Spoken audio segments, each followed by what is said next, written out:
Haïti chérie, 1er janvier 1804, en 2004. La mission de l'appel en Haïti avait 3 objectifs. Visiter et soutenir le centre de formation professionnelle à Carrefour, dans la banlieue de Port-au-Prince, le centre d'éducation populaire et d'appui psychosocial à Port-au-Prince, et les réfugiés du tremblement de terre à l'île de la Tortue.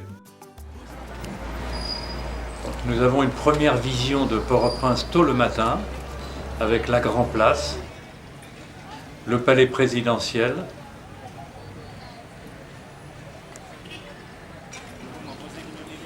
les bâtiments des ministères qui ont tous été touchés par le séisme,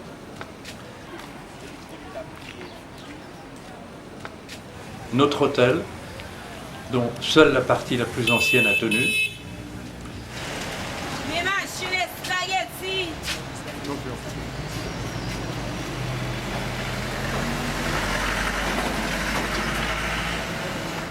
là on voit une voiture écrasée, sans commentaire.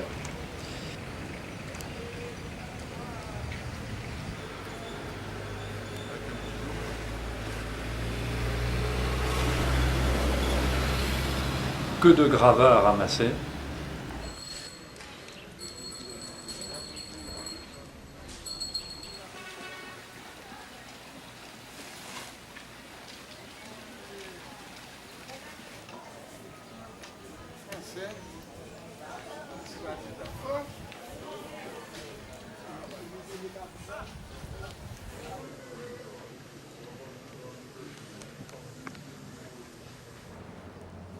La cathédrale complètement détruite.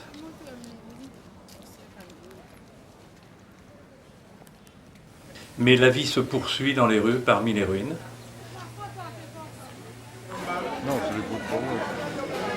En maillot vert ou jaune, l'opération Cash for Work.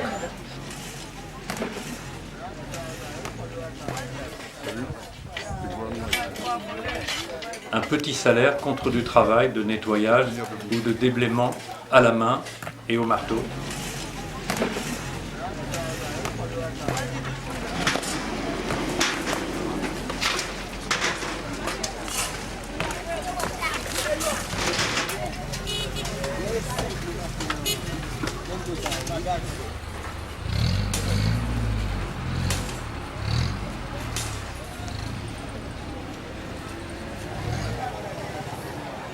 On voit une file d'attente pour l'aide alimentaire, avec beaucoup de patience.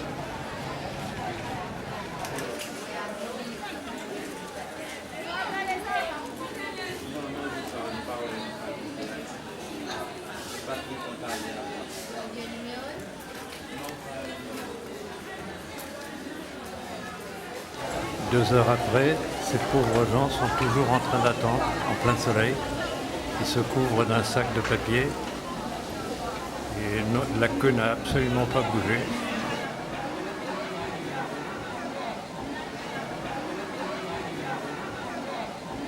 Cette attente se fait dans le plus grand calme. On aperçoit un casque bleu, les forces des Nations Unies, qui sont là pour faire régner le calme. Bon.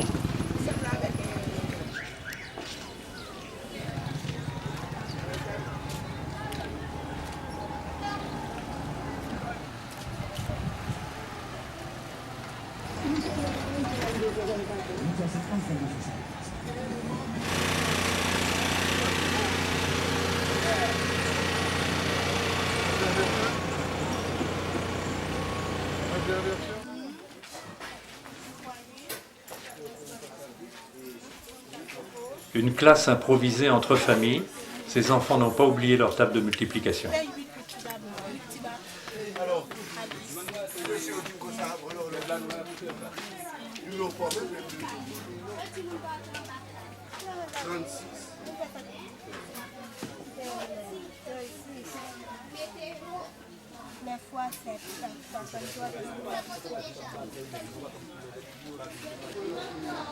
Là, nous sommes à Carrefour, banlieue de Port-au-Prince, dans une séance de travail avec l'association Rosemary pour étudier la reconstruction du centre de formation professionnelle entièrement détruit par le séisme.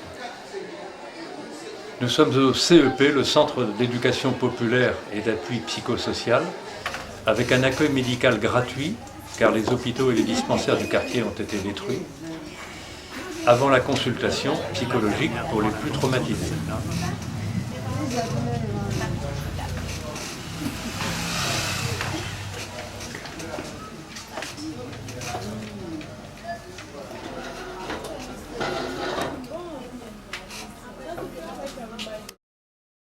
Nous voyons Jean-Robert Chéry, directeur fondateur du Centre d'éducation populaire, qui nous explique les problèmes majeurs rencontrés dans le traitement des traumatisés.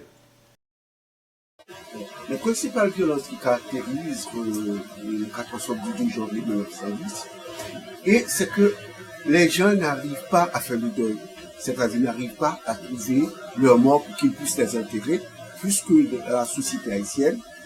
L'enterrement, c'est quelque chose de primordial. L'obsèque funéraire, c'est quelque chose de très important. La première chose à faire, je crois qu'on doit mettre des cellules d'intervention, d'appui psychosocial pour les jeunes, les enfants, les jeunes et les adultes. Je crois que ce sont les choses les plus importantes maintenant. On a besoin, c'est mettre une cellule pour qu'on puisse traiter les blessures psychiques. Les principaux problèmes que nous avons rencontrés ici, c'est que nous n'avons pas assez de temps. Jusqu'à présent, il y a le traumatisme du béton. Les gens ne veulent pas dormir à l'intérieur. Il faut trouver le temps. Et le deuxième élément du problème, c'est que il faut nous arranger pour l'ouverture des classes, pour qu'on mette les enfants à l'école, pour qu'on replace les enfants à l'école.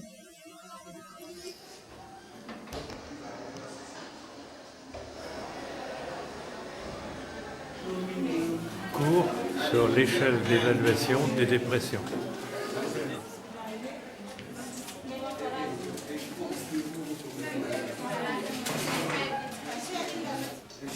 Nous assistons à une séance de formation des étudiants en psychologie pour le diagnostic d'évaluation du traumatisme.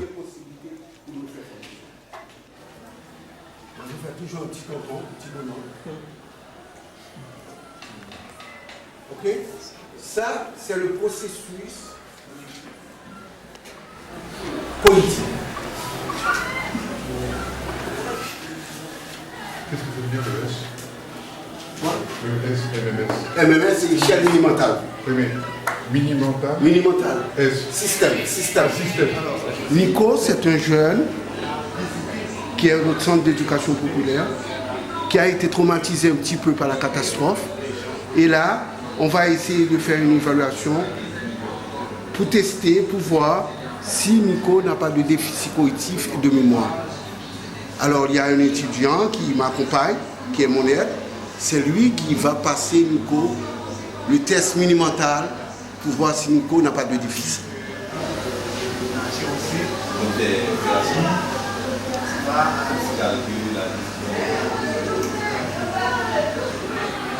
Ce petit garçon a été complètement brûlé à l'occasion du séisme dans un incendie. Et bien entendu, il est très traumatisé par ce qu'il a vécu. Et un étudiant qui a été formé par Jean-Robert Chéry va parler avec lui pour le mettre en confiance.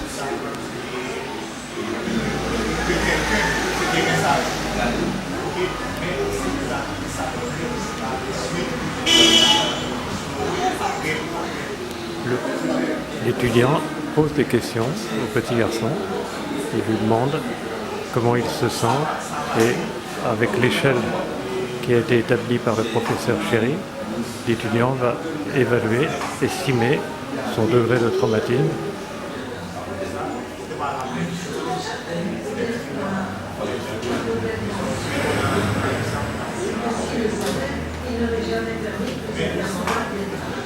Comment tu t'appelles? J'ai pas bien entendu. Eliezer Abela. Ah, très bien. Qu'est-ce que tu lui as demandé de dessiner? Un tonton, un bonhomme. Un bonhomme.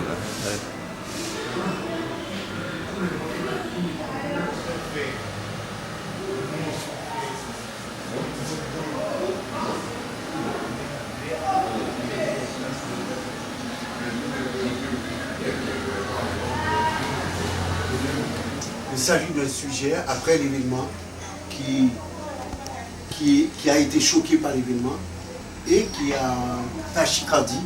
Le rythme cardiaque augmente de temps à autre et ça lui rappelle les souvenirs du tremblement de terre.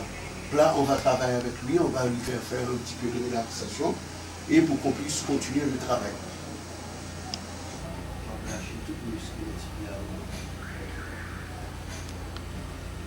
On va lâcher tout le muscle.